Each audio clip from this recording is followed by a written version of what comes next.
प्रश्नावली 1.6 शुरू करने से पहले हम घातांक नियमों के विषय में पढ़ेंगे, लॉ ऑफ एक्सपोनेंट्स के विषय में। इन नियमों के अनुसार अगर a कोई आधार हो, कोई बेस हो और n और m घातांक हो, एक्सपोनेंट्स हो, जहां पर ये तीनों प्रतीक प्राकृतिक संख्या यानी कि नेचुरल नंबर्स को डिनोट करते हो, तो कुछ नियम हमारे पास हैं। उन नियम को हम पहले देख लेते हैं, फिर उसके आधार पर प्रश्नावली 1.6 करने की कोशिश करेंगे।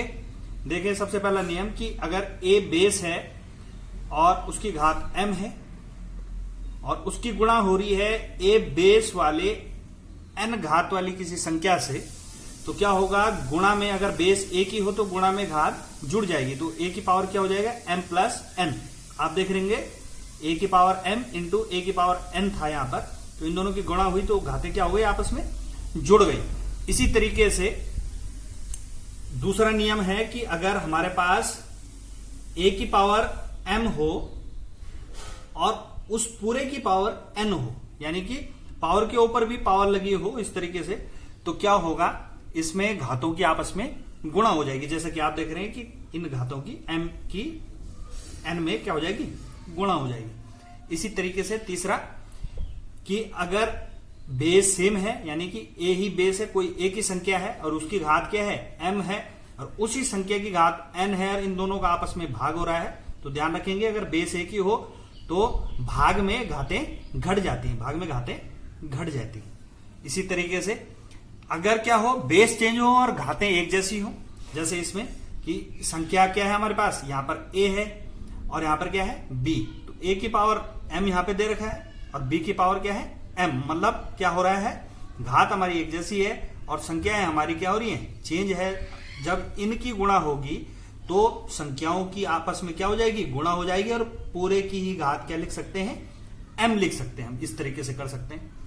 यह घातांक नियम इस पर भी काम करता है कि अगर कोई संख्या अपने घात के साथ किसी संख्या के हर में हो, बटे में हो, तो हम क्या कर सकते हैं, उस संख्या को अंश में ले जा सकते हैं।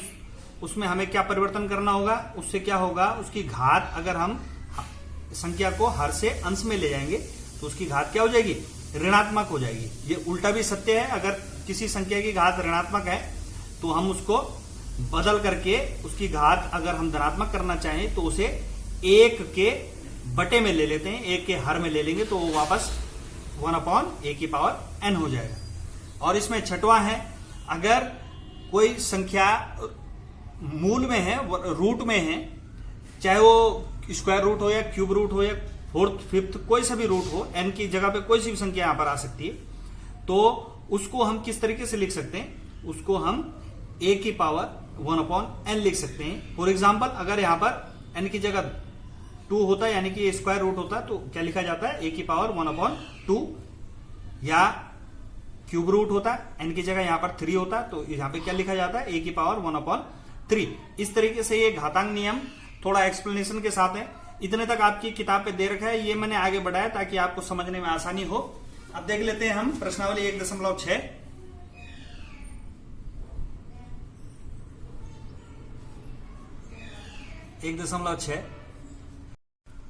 अब हम प्रश्नावली 1.6 का पहला क्वेश्चन देख लेते हैं। इसमें लिखा हुआ है, ज्ञात कीजिए, जिसका पहले का फर्स्ट पार्ट है 64 की पावर 1/2, तो इसको किस तरीके से हम हल कर लेते हैं, पहले देख लें आप। इसके 64 को हम लिख सकते हैं 2 इंटू 2 इंटू 2, 2 दूना 4, दूना 8, दूना 16, दूना 32, दूना 64 की पावर 1/2। इस तरीके से हम इसको कर सकते हैं। अब आप देखें, आपके पहला नियम है कि अगर गुणा में आधार एक जैसा है और घातें अलग अलग भी हो या एक जैसी हो, तो गुणा में घातें क्या होती है, जुड़ जाती हैं। तो यहां पर इन दो की घात कुछ नहीं है तो क्या है, 1 है। प्रत्येक की घात कितनी, 1 है, तो इसको क्या लिखा जा सकता है, 2 की घात, अब ये घातें जुड़ जाएंगी, 1 2 3 4 5 6, तो क्या हो जाएगा, 2 की घात 6 और पूरे की घात 1/2। अब आप ध्यान देंगे तो ये किसकी तरह बन गया, ये बिल्कुल बन गया है हमारे दूसरे वाले नियम की तरह, a की पावर m की पावर n। तो क्या हो जाएगा, आपने देखा होगा कि इस तरीके से हो तो घातों की क्या हो जाती है, आपस में गुणा हो जाती है। तो ये क्या हो जाएगा, ये हो जाएगा 2 की घात 6 गुणा के 1/2। अब आप इसको क्या कर सकते हैं, 2 एकम को 2, 2 तिया 6 इस तरीके से काट सकते हैं। तो ये क्या आ गया, 3 एकम को 3, 2 की घात 3 हमारे पास आ गया। और आप जानते हैं 2 की घात 3 क्या होता है, 2 की घात 3 2 गुणा गए 2 गुणा गए 2, यानी कि इसका उत्तर क्या आ गया, 8 हमारे पास इसका आंसर आ गया। इसका प्रश्न नंबर 2 बिल्कुल ऐसी है। प्रश्न नंबर 3 मैं आपको बता देता हूं, इसमें लिखा हुआ है 125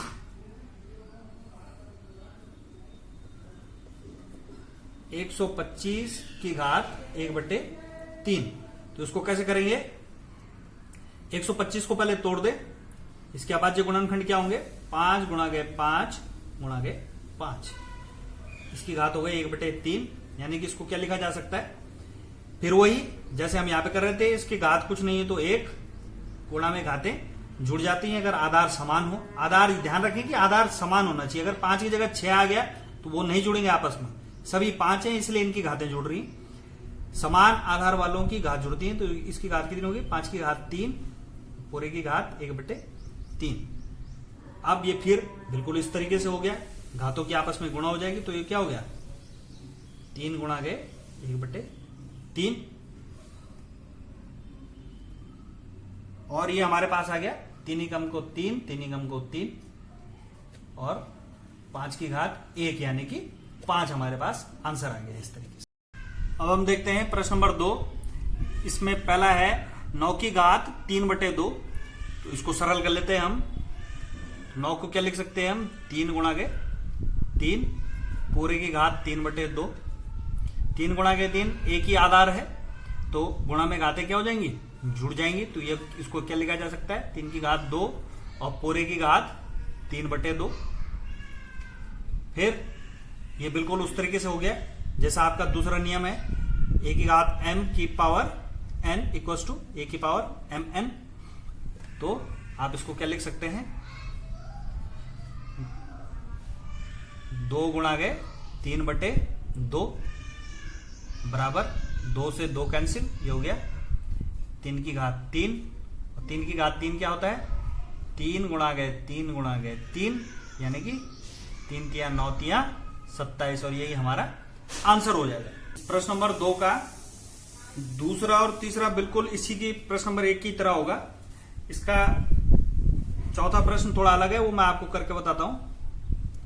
इसमें प्रश्न है 125 की घात -1/3।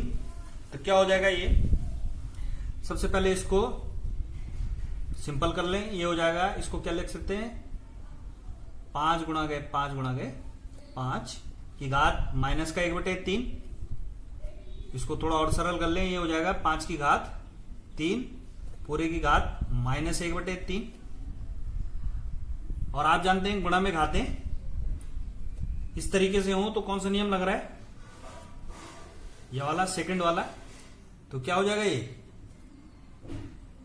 5 की घात 3 गुणा गए -1/3, तो 3 एकम को 3, 3 एकम को 3, ये कैंसिल हो गया, ये आ गया 5 की घात -1, 5 की घात क्या आ गया, -1, क्योंकि 1 एकम को 1, ये हो गया -1। धन गुणा के ऋण ऋण होता है, इसलिए ये हो गया 5 की घात -1।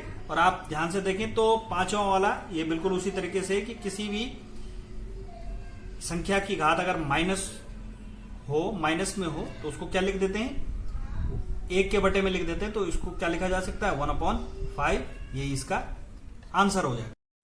अब प्रश्न नंबर 3 में सरल कीजिए, जैसा कि पहला है 2 की पावर 2/3 इंटू 2 की पावर 1/3, दोनों के आधार समान है और इन दोनों की गुणा हो रही है। तो आप जानते हैं पहले नियम से कि गुणा में घातें अगर आधार समान हो तो घातें क्या हो जाती हैं, जुड़ जाती हैं। तो आप पहले नियम का इसमें प्रयोग करेंगे, ये हो जाएगा 2 की पावर 2/3 प्लस 1/5। इस तरीके से इसको किया जा सकता है। और इनको जोड़ दें, 5 और 3 का लासा ले लेंगे हम। लासा क्या होगा 5 और 3 का, 15, ये हो जाएगा 5 दूना 10 और ये हो जाएगा 3 एकम को 3, तो क्या आ जाएगा ये 2 की घात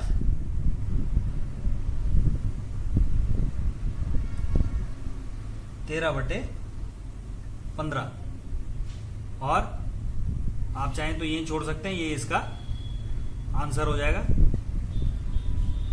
इसी तरीके से दूसरा देखते हैं हम इसका। ये क्या है 1/3 की पावर 3 होल पावर 7। तो सबसे पहले हम इसको देख लेते हैं, ये क्या हो जाएगा। अब ये पूरे की घात कितनी है 7 है, तो इनको अलग अलग कर लेते हैं पहले हम। ये हो गया 1 की घात 7 बटे 3 की घात 3, पूरे की घात कितनी 7। 1 की घात कितनी भी हो उसका मान हमेशा 1 ही होता है। और नीचे वाला आप देखें, ये 3 की घात 3 और पूरे की घात 7 है, तो ये किस तरीके से हो रहा है, ये दूसरे नियम की तरह हो रहा है बिल्कुल। तो क्या होगी, ऐसे में जो घातें हैं उनकी आपस में गुणा हो जाएगी। तो ये हो जाएगा 3 की घात 21, 7 तियां 21 हो जाएगा ये, और यही इसका आंसर हो जाएगा। अब देखते हैं तीसरा। इसमें क्या दे रखा है, एक ही आधार है हमारे पास 11, उसकी घात ऊपर है 1/2 और नीचे है 11, उसकी घात 1/4। और ये बिल्कुल आपको देखें तो नियम तीसरे की तरह है, a की पावर m अपॉन a की पावर n की तरह। तो ये किस तरीके से हो जाएगा, ऐसे में अगर आधार समान हो और संख्याओं की भागोरी हो तो क्या हो जाता है, उनकी घातें घट जाती हैं उनकी। तो ये क्या हो जाएगा 11, उनकी घातें घट जाएंगी 1/2 माइनस 1/4। तो इसको किस तरीके से लिखा जा सकता है, 11 की घात, इनका हर समान कर लें, 4 इनका लासा हो जाएगा, ये हो जाएगा 2 दूना 2 एकम को 2, 2 दूना 4 माइनस 1, ये हो जाएगा 11 की घात 1/4 और यही इसका आंसर हो जाएगा। इसका चौथा क्वेश्चन हम यहां पे देख लेते हैं। इसमें लिखा हुआ है 7 की घात 1/2 गुणा 8 की घात 1/2। तो आप ध्यान देंगे तो ये किसकी तरीके से हो रहा है, ये बिल्कुल इस तरीके से है कि इनकी घात क्या है, समान है, दोनों की घात क्या है आपस में समान है, 1/2 1/2 है, लेकिन संख्याएं हमारे पास भिन्न है। यहां पर a की जगह 7 है और b की जगह कितना है 8 है। तो क्या होगा, इसमें संख्याओं के अंदर गुणा हो जाएगी और पूरे की घात 1/2 हम लिख सकते हैं। तो कैसे लिख सकते हैं इसको, 7 गुणा गए 8 और पूरे की घात 1/2। इसको क्या लिखा जा सकता है, 8 7 56 और 56 की घात 1/2, यही इसका आंसर हो जाएगा। इस तरीके से ये प्रश्नावली और ये पार्ट भी समाप्त हो जाता है।